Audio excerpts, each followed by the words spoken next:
Welcome to the short version of Jim and Rob Overanalyze Movies.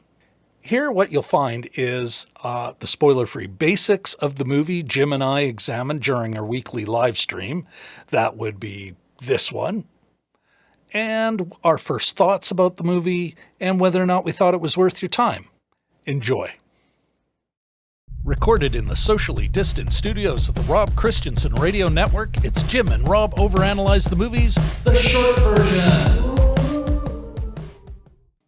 Well, hello everybody, and welcome to another episode of Jim and Rob Overanalyze Movies, home of the best chat on the internet. Now, while our studios may be in low Earth orbit, I am personally broadcasting from Treaty 1 land, which is also the traditional homeland of the Métis Nation. Tonight, we are going to be looking at the J.J. Harper story. Cowboys and Indians, the J.J. Harper story. Here's the log line here's my log line.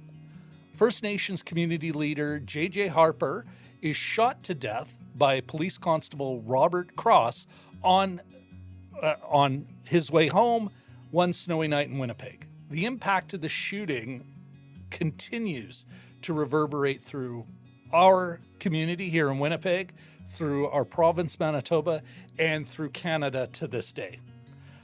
Cowboys and Indians was directed by Winnipeg director Norma Bailey from a screenplay written by Andrew Rye Berzins, based in large part on the book Cowboys and Indians, The Shooting of J.J. Harper by Gordon Sinclair Jr., a Winnipeg Free Press writer, reporter.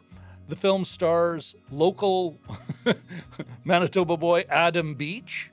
It also stars Eric Schweig, Currie Graham, Garry Chalk, and Gordon Tootoosis.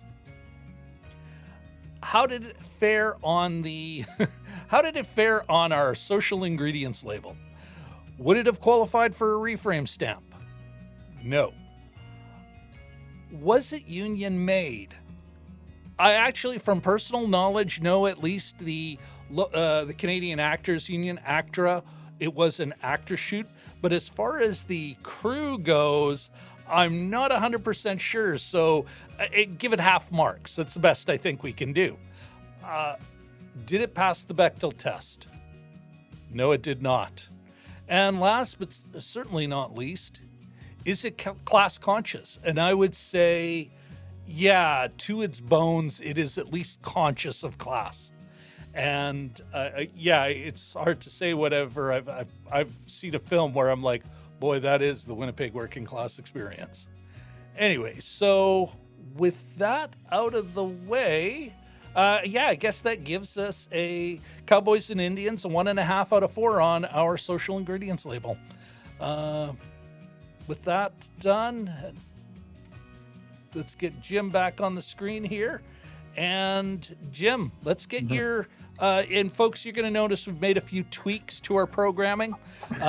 Really just a bit of label change to help us after in our second life as a Jim and Rob review. But Jim, yes, why don't you start? Give us your quick review of this flick. Sure. A few years ago, probably 90s and 2000s, CBC was actually CBC and whatever co-production partners they had put out some pretty good. This is a made-for-TV movie. You may be able to tell it from some of the shots or the quality of the camera or something like that, but they put out some pretty good made-for-TV movies. I was just thinking of that today, and I haven't watched a made-for-TV movie in a long time. I don't know if it's more that streaming services are taking that kind of thing over, but this I was really quite pleasantly surprised. I don't know why, and I didn't think it would be bad. I was wondering if it would be dated or this is an 18-year-old movie now. It moved well. On its face, it's not sort of it's not one of those. It doesn't have the elements that would grab you by the collar, like especially after the death of J.J. Harper. But it was really well done, I thought, and especially that opening sequence where you had several things going on. It reminded me of sort of current American television.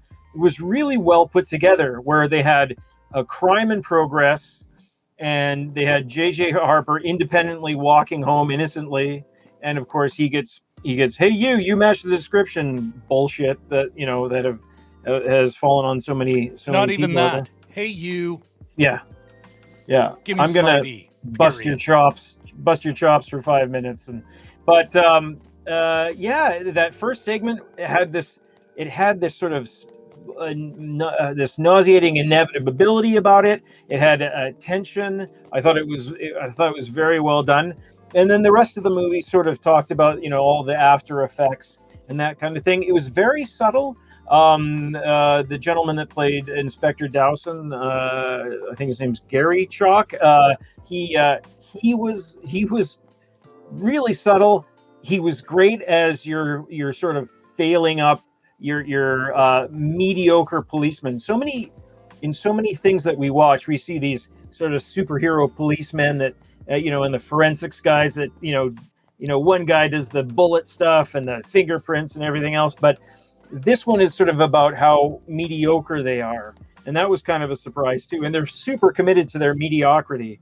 And even as it's swirling the drain, he can't even say print, do the prints on the gun.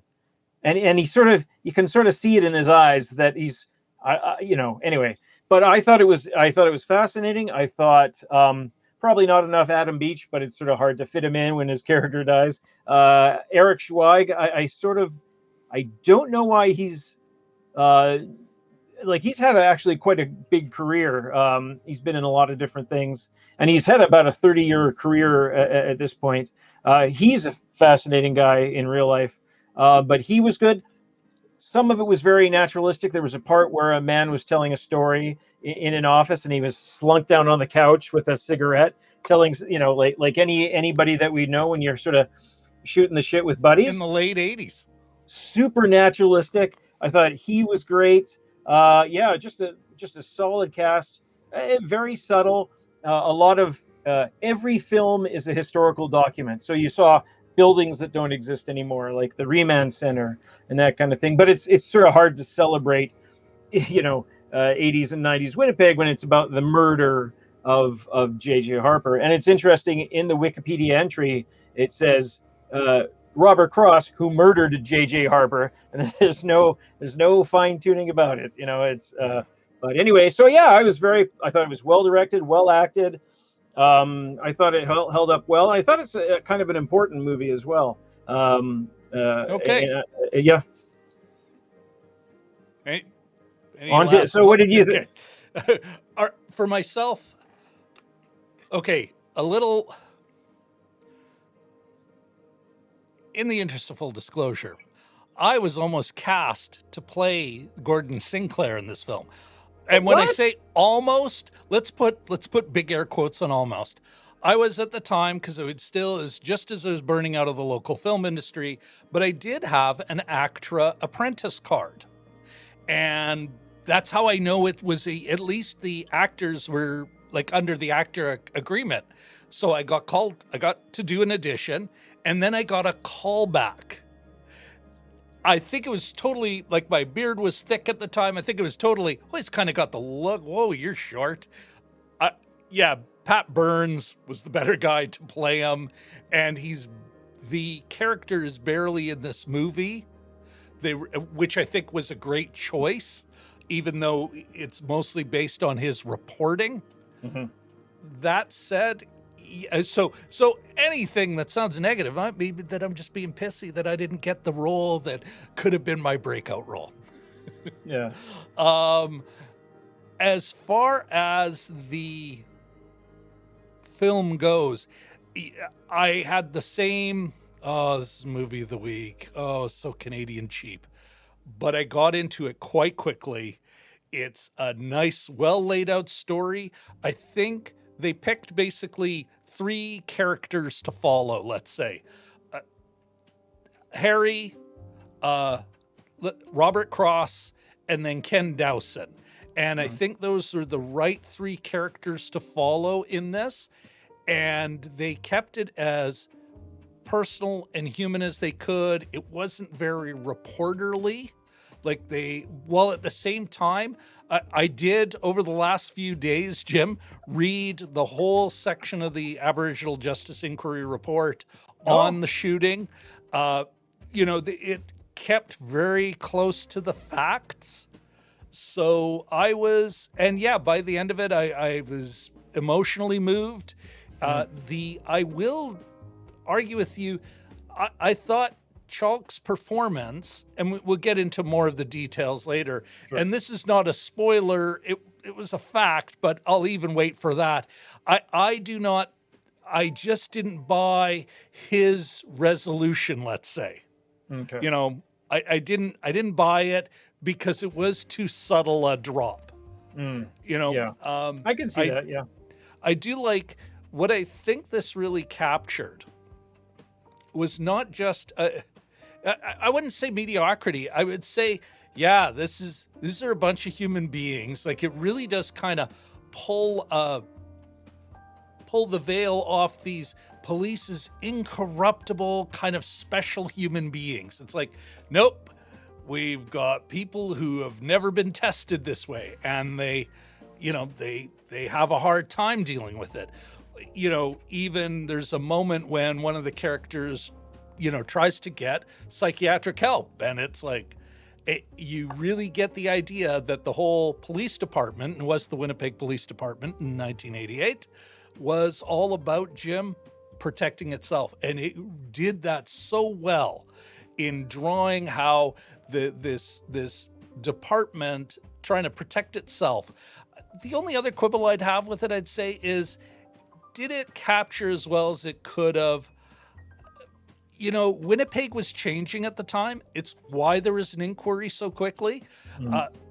But did it capture just how, a lot of stuff that would not be said now. It doesn't mean that those feelings aren't out there now, that bigotry, racism, all these issues. It's still here now today. But it was just a lot louder. It was a lot more public.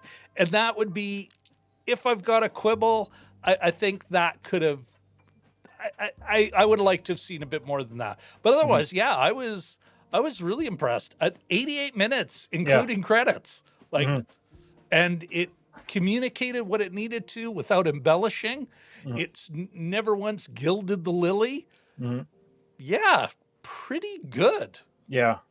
And it was kind of interesting watching the credits going, been on a movie with him, worked on a movie with him. Yeah. Same with her. Like, I knew half the crew, which was kind of, I remember them from when I was in the local film industry, which was kind of cool. And then I even saw my old workplace, because half of the thing was shot at City Hall. Well, It's like...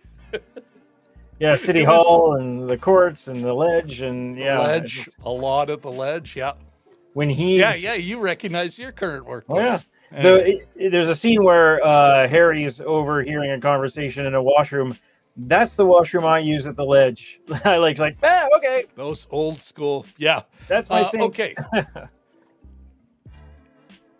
I think I know your answer, but I'm going to ask it anyway. Is it worth our audience's time? Was it worth your time? Is it worth their time? Oh, absolutely. Yeah. Again, also, meet the new boss, same as the old boss. This stuff's still going on. So, and that's something I think I'm looking forward to digging into, because hello again. I guess you enjoyed that, or you're supporting me. Either way, you watched the whole video, which makes me very happy. Anyway, if you wanted to check out the whole episode, you'll find a link to it here. And of course, if you want to continue to support the channel, if you enjoy this kind of nonsense, either or, it doesn't matter to me, please press like and subscribe, and don't hesitate to ring that bell. I think that's about it. Bye-bye.